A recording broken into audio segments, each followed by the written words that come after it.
The song starts with the drums. Create something new that doesn't exist. Don't worry about what it's called. F the rules. There's no rules. Give me buckets and I find a way to make it sound good. Travis is, he keeps himself busy all day long. He doesn't handle downtime well. Practicing, writing music, making beats, it's all I have. Travis Barker has become a household name in the drumming world. From working with bands like Blink-182, the Aquabats, and the Transplants, he's pushed the boundaries of drumming and merged musical styles. His signature grooves and fills have become hooks within themselves, and he's made drumming appeal to the masses through his entertaining and visual approach to playing the kit. Join us as we dive into the genius of Travis Barker.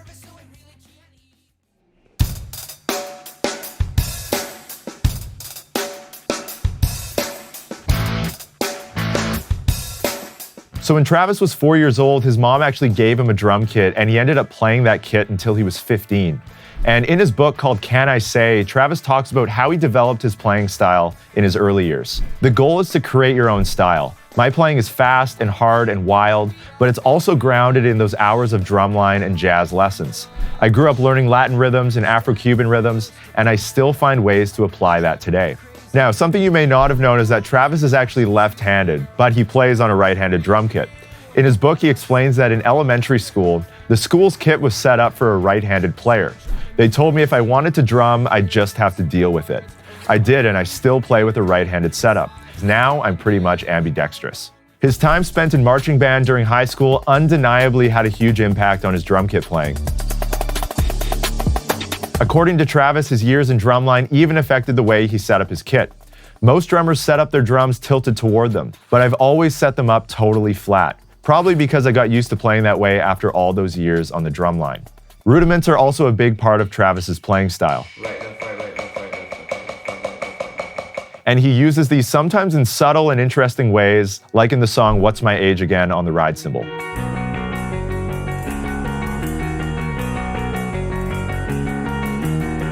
Took her out, it was a Friday night, I woke alone to get the feeling right. We also see rudiments combined with Travis's signature speed and snare drum chops in the bridge of the song Going Away to College.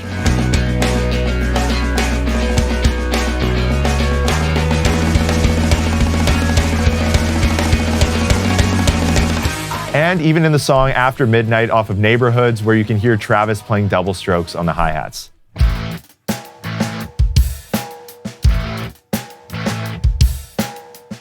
Travis also incorporates the toms into his drum parts in tons of creative ways, instead of just sticking to more typical grooves with backbeats played on beats 2 and 4. Check out the heavy tom groove that Travis plays in the song I Feel So from Boxcar Racer.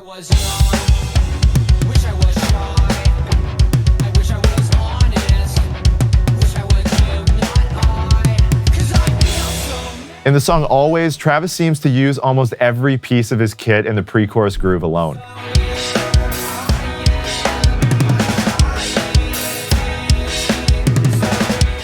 Now, to put all of this together, we see a combination of all these Travis trademarks in the outro of the song, Home is Such a Lonely Place.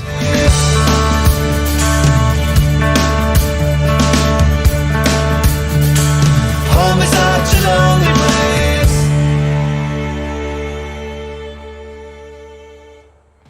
All right, so some of those grooves are pretty tough to get the hang of, so I want to show you how you can use Drumeo and the practice features inside to actually learn these grooves and practice them. So right here, if I can slow this down to around, let's say 70%, and let's say I just want to work on these first 2 bars of the pre-chorus. And let's say I also want to put the metronome on, so I can set that to quarter notes, and let's hear what that sounds like.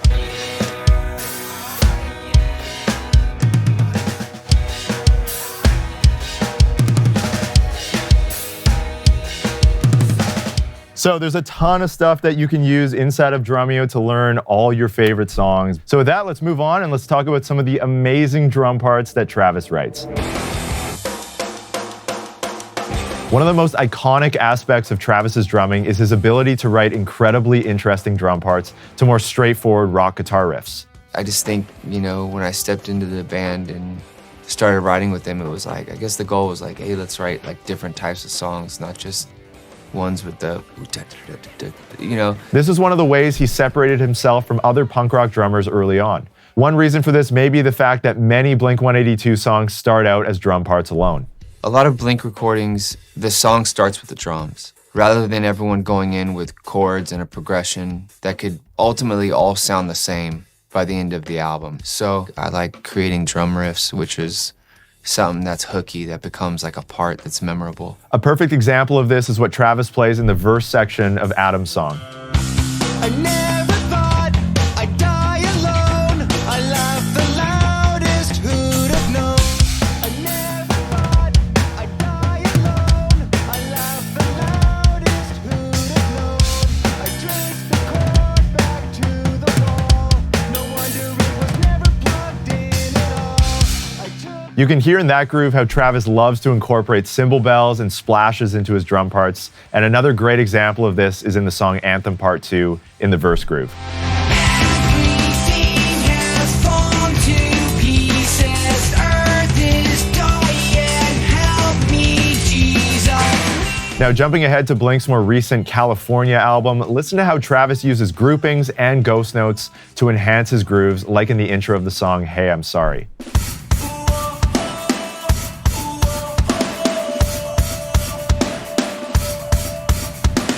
On the self-titled Blink-182 album, we can also hear Travis incorporating extra percussion sounds as well, which made for some very interesting drum parts, like using a cowbell in the song Feeling This.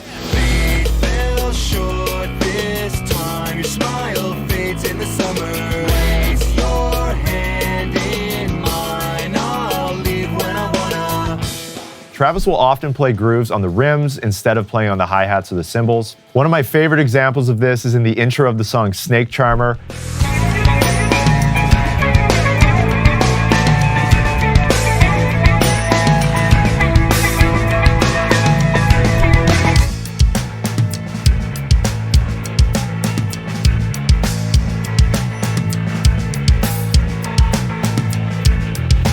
Another example where Travis plays on the rim along with a brushstroke drum loop is in the song I Miss You. Here's how he orchestrates it on the kit when he performs it live.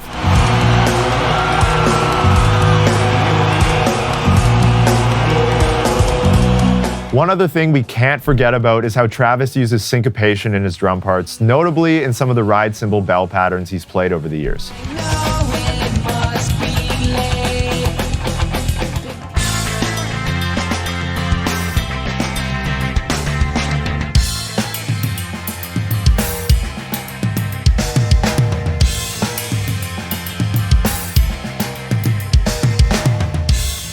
As we talked about earlier, Travis was heavily influenced by his time in drumline playing snare drum. He definitely has one of the best sounding double stroke rolls in the business, and you can hear it on songs like There Is by Boxcar Racer.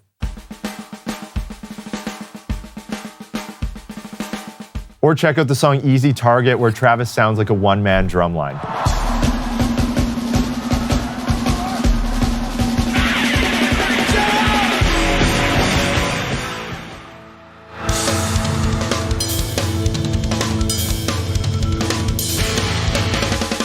Another undeniable strength of Travis's is his speed and precision behind the kit. That clip you just saw from the song Hearts All Gone from the Neighborhoods record is a perfect example. Just listen to the bass drum doubles, the intro orchestration, and the metronomic precision.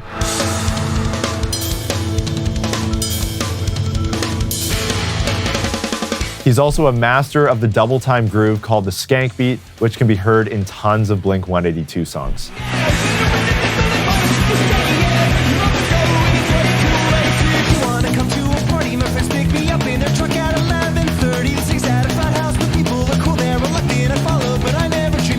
Now, a skank beat is really just a simple groove like a polka beat that's sped up and played double time. And often in punk rock, you'll also hear doubles played on the bass drum, so here's what that sounds like with both versions.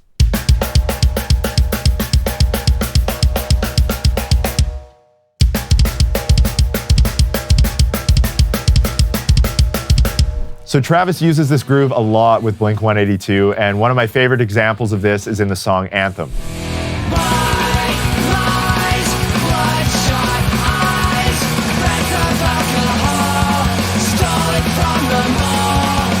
And we can't talk about speed without checking out some of Travis's insanely fast drum fills, like the drum solo from Generational Divide.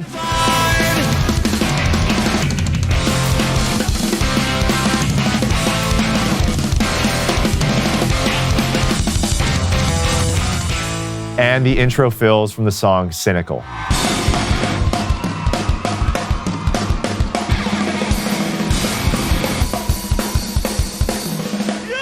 And of course, we can't forget about the iconic fill from the beginning of the song First Date, which many of you have probably been waiting for. Man, like father, like son. You said it best, brother.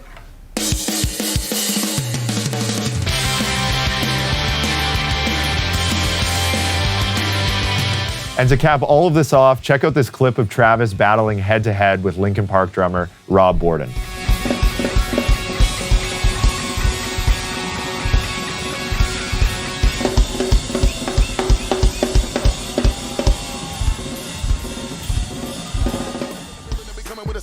Y'all already know who it is. It's Bustle, Bus, and Travis Barker. Back to the beat, we gotta go. Hit you with the fire trust. Everybody. He was like, yo, let's do something upbeat and fun. But I just got chills for the last 20 minutes we were writing the song. Transplants covers album. True or false? True. They were looking for dynamics. It was one of those circumstances where it really called for live drums. Travis has shown over and over throughout the years that he can thrive in a wide range of musical situations. The one thing I don't understand is when people get so upset, like, oh, can you pick a genre? Like, no, respectfully, I can't. The goal is to develop your own style.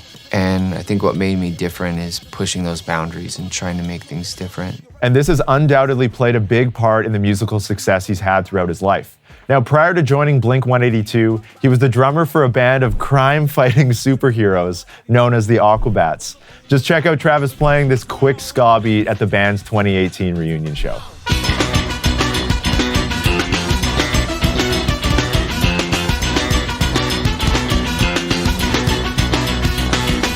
Travis also went on to play with many other artists. He's played on 2 of Machine Gun Kelly's albums,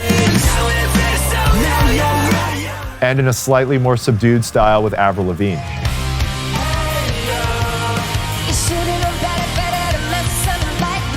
Travis is also a huge fan of hip-hop, and he's pursued this interest in groups like the Transplants. It's the wicked world we live in. And with the late, great DJ AM. In 2011, Travis released his solo album called Give the Drummer Some, and we can see again how Travis can turn straightforward grooves into interesting and unique drum parts.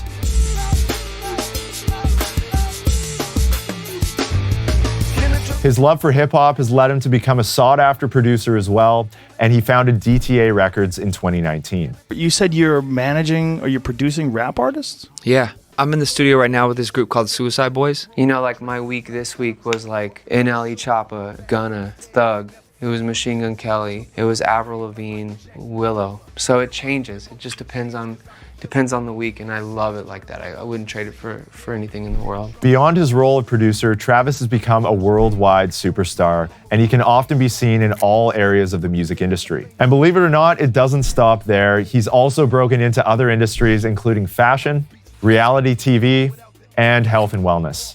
Travis's influence on drummers and people around the world is undeniable, and because of him, ultimately more people are playing drums today. All right, there you have it, the genius of Travis Barker. Hopefully you enjoyed this deep dive into Travis's drumming and learned something along the way. Now, before you go, make sure you leave a comment right below this video and let me know one thing that you've learned from listening to Travis Barker. And if you want to check out some other episodes in the Genius Of series, I've filmed features on drummers like Neil Peart, Stuart Copeland, John Bonham, Phil Collins, and many, many others.